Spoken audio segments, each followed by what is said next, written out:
So on Thursday afternoon, I had a scarring experience. I'd gone to a meeting, and I was waiting there, and the person was late by an hour, and I ended up sitting in a library without a book for an hour, and I felt like such a fraud.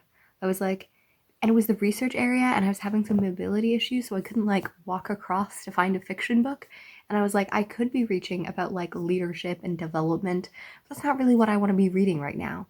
So instead I was like, I'm just sitting here. This feels so weird and uncomfortable. I am not used to being in a library. Like, I read books in grocery store lines, and here I am in a library being like my phone. And then I was like, you know what? I have poetry on my phone. So then I started reading the Griffith Prize poetry, which I'm really excited to. It is Canadian poetry collection and prize where they give a prize and then they publish several of the winners in it. And this year it was collected and edited by an author who I really enjoyed reading from this year. She wrote How to Pronounce Knife, and she is just an author that I also read some poetry from as well, and I've been really interested to get more into her work. So I have really liked it. It starts with the International Prize and Victoria Chang, and it's called Obit, and it's looking at like obituaries and stuff like that. And she, rather than just doing this, she's kind of talking about how her father's frontal lobe dies, how these things, when speech ends, when appetite ends, and it's like a very interesting way of how we memorialize death and how we deal with it. And it's so gorgeous. This week, that has also been the first week of December, has been an interesting week. I made some decisions to step back from some things, which was a healthy decision for me because I've just been incredibly in a lot of pain and had increasing mobility issues, especially with my legs and especially with the amount of pain I've been in. So trying to make decisions to do well for my health and to do well. So I'm only going to talk about the books that I've read since the beginning of December, not beginning the wrap up. I posted the wrap up already, and I really enjoyed the books that I read in November. So I'm excited for you to go watch that and enjoy that, hopefully. But this month, I really started the month with Tales of the Hinterland. This is a book that I've been waiting for, I think, 4 years now. So I read The Hazelwood, which is by Melissa Albert. It's her debut novel in 2018, and I really, really, really loved it. And I read it in January, and it was so lovely. It's a like dark fantasy, portal fantasy, but it has some like mystery aspects as well. In the central, it has this grandmother who is this mysterious recluse. No one knows a lot about her.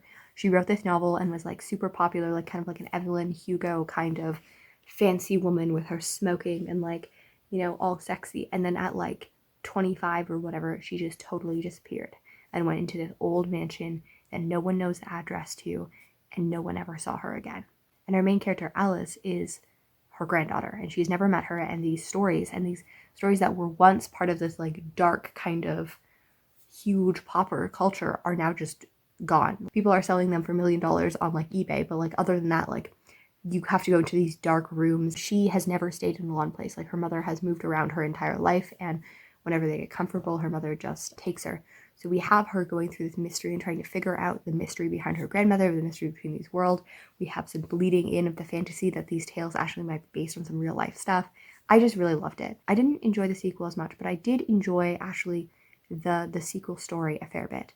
But I thought that it worked really well as a standalone. I think I would have preferred it in 2018. I would have preferred how enmeshed I was and how much I loved fantasy then. I still love fantasy, but it's not my favorite love anymore. Overall, I think that it was a really lovely collection, and I loved them, especially some of them were quite haunting and beautiful. So when I started December, I embarrassingly had 39 books on my currently reading shelf. I did take off Magic of Marigold because I only read about the first like 5 pages, and I will not be reading it this year.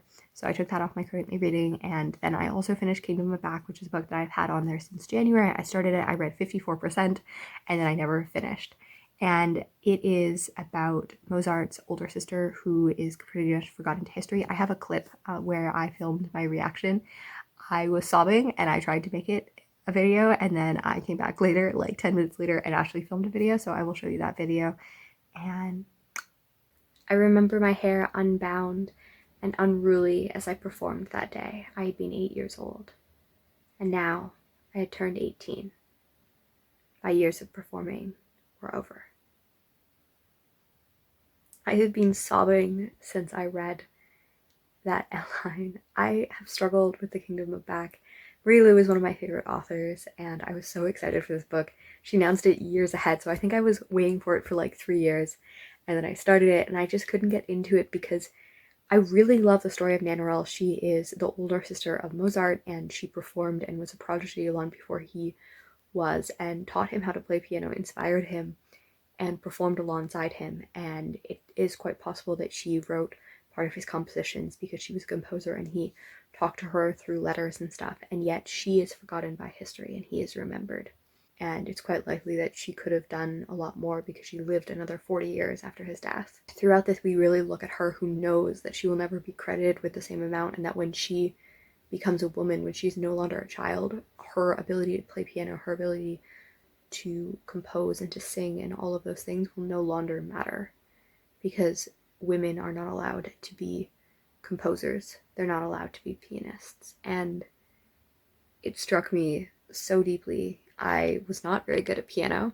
My piano teacher told me that I was great at understanding theory, but sucked at playing and should not continue. However, the ability to understand what it feels like to know that the only reason you're not being received for your talent is because of your sex is something that I think every woman can understand.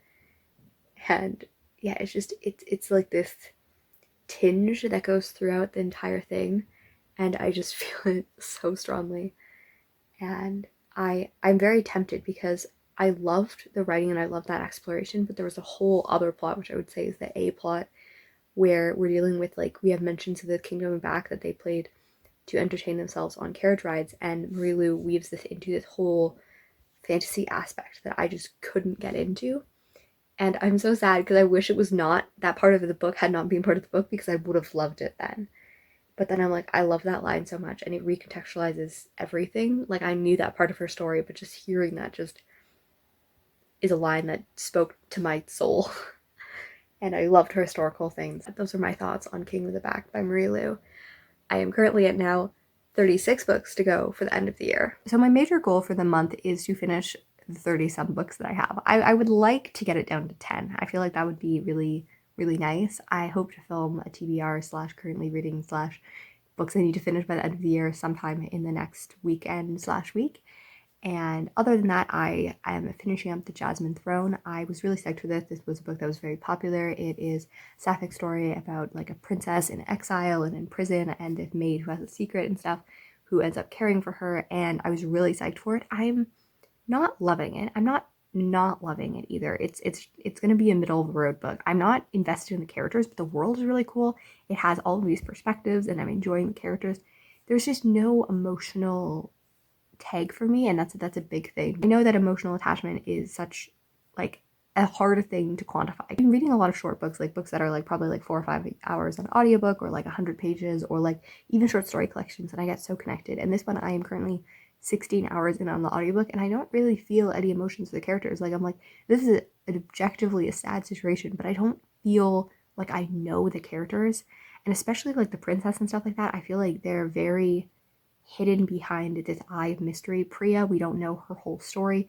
We're kind of only getting these hints. So like, we know these things, but I don't think we're getting a very good inner world part of her life. And maybe that's just me, but I don't feel like I know these characters. I feel like I know the situations they're in, but not who they are. It's currently 5 a.m. on Saturday morning, so this isn't actually a Friday reads, but it will be up early Saturday morning anyways. I have been having the great joy of falling asleep at 7 p.m. and waking up at 5 a.m., which is not constructive at all for a social life or for doing things, but here we are. So I fell asleep at 7:30 last night, so that's why I'm filming it at 5 in the morning instead. I have a doctor's appointment, but other than that, I mostly am going to do some homework, and I'm going to finish the Jasmine Throne. I'm hopefully going to finish the Griffith poetry collection, and I have the interesting review that I took out, and maybe I'll finish that. Maybe I'll finish some other stuff. I really want to do a lot of reading. I also want to do a lot of schoolwork, and I'm a little bit stressed about the end of the year because there's a lot of books and things that I wanted to do, and I feel like this year really went by fast.